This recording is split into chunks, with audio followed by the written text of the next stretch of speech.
Assalamualaikum warahmatullahi wabarakatuh. Allahumma salli wa sallim ala sayyidina Muhammadin. Assalamualaikum warahmatullahi wabarakatuh. Allahumma salli wa sallim ala sayyidina Muhammadin miftahi babi rahmatillah adada ma fi ainillah salatan wa salaman daimaini bidawami mulkillah wa ala alihi wa sahbihi. Teman-temanku yang dirahmati oleh Allah Subhanahu wa taala, pada kesempatan kali ini saya akan menjelaskan dan menyampaikan keutamaan-keutamaan dalam membaca Al-Qur'an. Apa-apa saja sih yang keutamaan-keutamaan itu? Kita tahu bahwa dalam membaca dan mempelajari Al-Qur'an itu tidaklah mudah.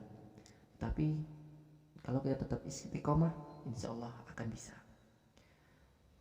Tidak hanya membaca, kita pun juga menghafalnya, mempelajarinya, dan juga mengamalkannya. Apa saja sih keutamaan-keutamaan itu? Yang pertama, keutamaan dalam membaca Al-Quran. Yang pertama adalah mendapatkan pahala yang berlipat ganda.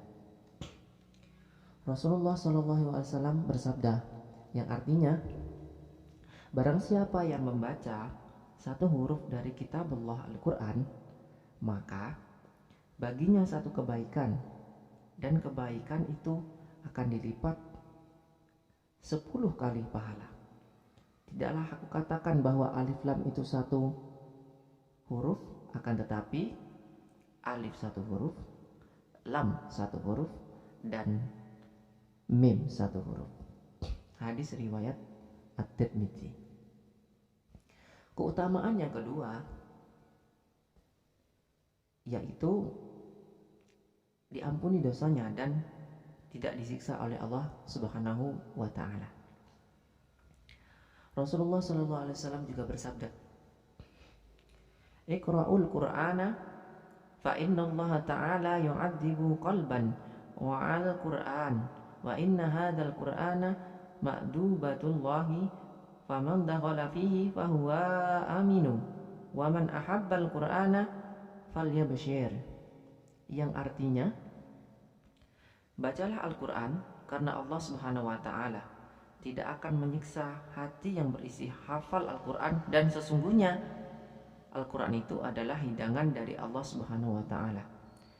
Dan barang siapa masuk padanya maka ia akan aman, dan barang siapa mencintai Al-Qur'an maka bergembiralah ia. Hadis riwayat Ad-Darimi. Yang ketiga yaitu keutamaan-keutamaan dalam baca Al-Quran. Yang ketiga, mendapat syafaat atau pertolongan dari Al-Quran itu sendiri. Rasulullah SAW bersabda, "Iqra'ul Qur'ana fa innahu ya'ti yaumal qiyamati syafi'an ila ashabi." Bacalah Al-Quran, sesungguhnya pada hari kiamat nanti Al-Quran itu akan menjadi pemberi syafaat bagi para pembacanya. Hadis riwayat Muslim. Luar biasa kan? Al-Quran akan menolong kita di hari kiamat nanti. Barang siapa yang sering selalu membaca Al-Quran tersebut. Selanjutnya, keutamaan yang keempat. Keutamaan yang keempat, mendapatkan nikmat atau derajat kenabian. Hanya saja ia tidak mendapat wahyu. Rasulullah Shallallahu Alaihi Wasallam bersabda, "Man qara al-Qur'ana qad istadraja an-nubuwata baina jambayhi khaira annahu la yuha ilaihi." Yang artinya, barang siapa yang membaca Al-Quran, maka sesungguhnya dirinya telah menaiki derajat kenabian, hanya saja tidak diberikan wahyu kepadanya. Hadis riwayat Al-Hakim dan Al-Baihaqi. Selanjutnya, yang kelima, keutamaan yang kelima, dikategorikan sebagai orang yang baik secara lahir dan batin. Masya Allah. Rasulullah Shallallahu Alaihi Wasallam bersabda juga, perumpamaan orang mukmin yang membaca Al-Quran seperti buah sitrun atau citrus medica yang baunya harum dan rasanya sedap. Perumpamaan orang mukmin yang tidak membaca Al-Quran seperti buah kurma, tidak berbau dan rasanya manis. Perumpamaan orang munafik yang membaca Al-Quran seperti sekuntum bunga, baunya harum dan rasanya pahit. Perumpamaan orang munafik yang tidak membaca Al-Quran seperti buah hanzalah, tidak berbau dan rasanya pahit. Hadis riwayat Al-Bukhari dan Muslim. Masya Allah. Dan selanjutnya keutamaan yang keenam, yaitu termasuk dalam golongan orang yang baik. Rasulullah SAW bersabda, sebaik-baiknya kalian adalah orang yang belajar Al-Quran dan mengajarkannya.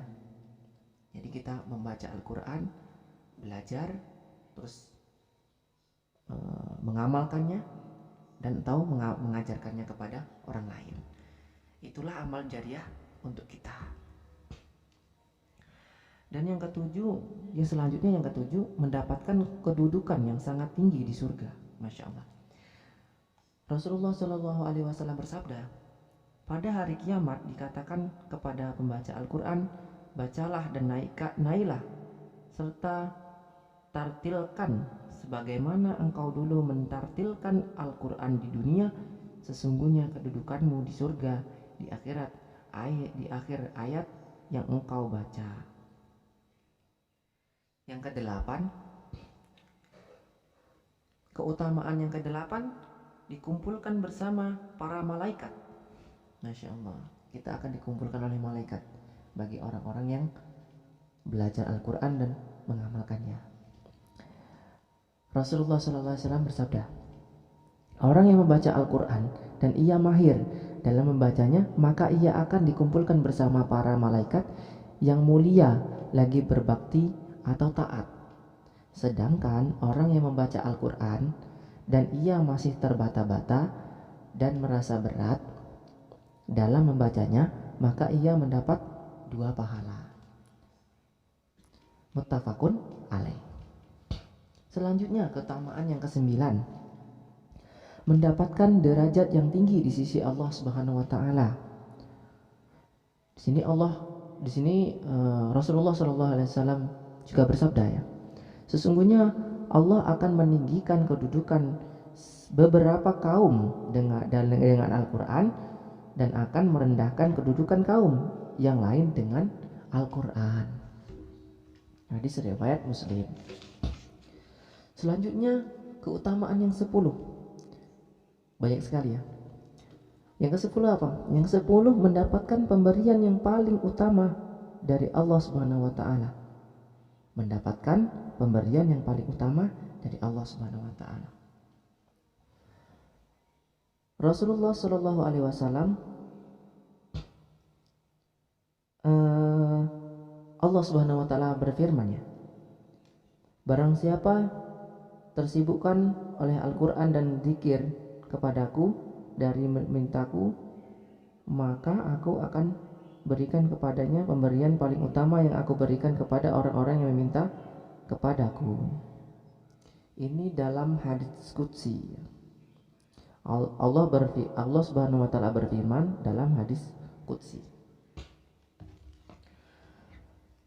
Keutamaan membaca Al-Quran yang ke-11, orang tuanya mendapat mahkota kemuliaan di akhirat. Masya Allah, orang tua kita mendapat mahkota kemuliaan di akhirat. Rasulullah SAW bersabda, barang siapa yang membaca Al-Quran dan mengamalkannya apa yang ada di dalamnya, maka pada hari kiamat Allah akan mengenakan pada kedua orang tuanya mahkota atau kemuliaan yang cahayanya lebih bagus daripada cahaya matahari dalam rumah-rumah di dunia ini. Lalu apa dugaan kalian pada orang yang melakukan hal ini atau membaca dan mengamalkan Al-Quran? Hadis riwayat Abu Dawud. Selanjutnya yang ke-12, keutamaan membaca Al-Quran. Yang ke-12, menjadi keluarga Allah yang berada di atas bumi.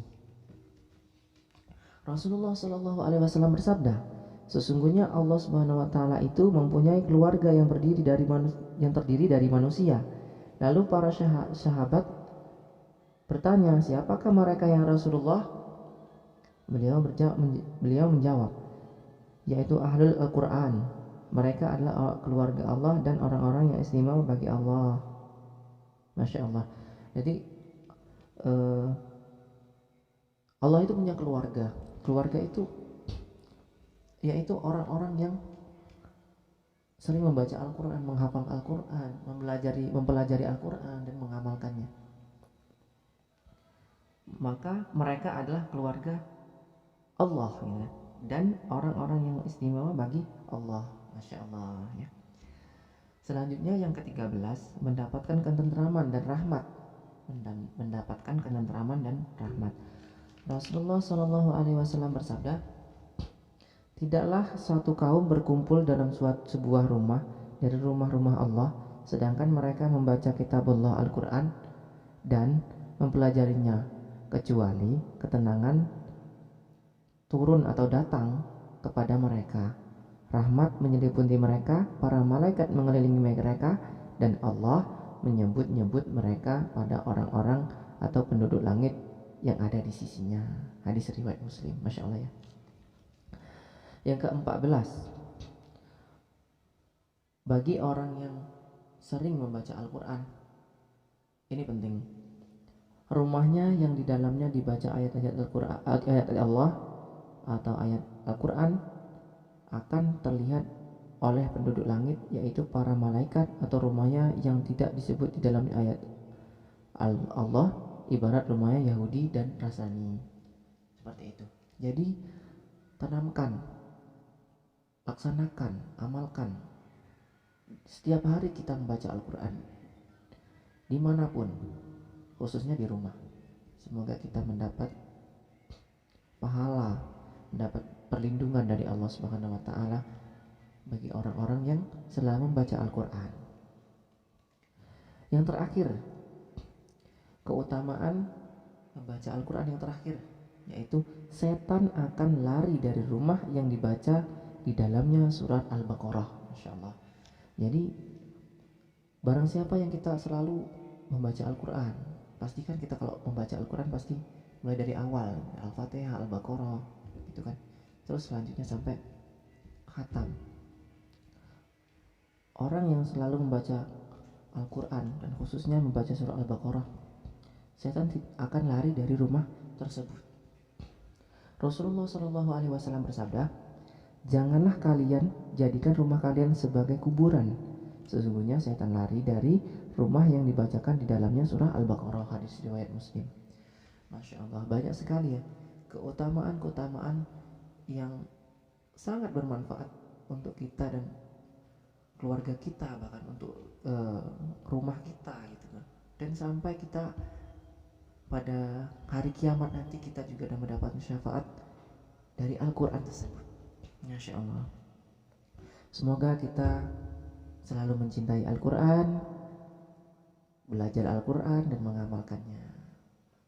Demikianlah, semoga bermanfaat dan semoga kita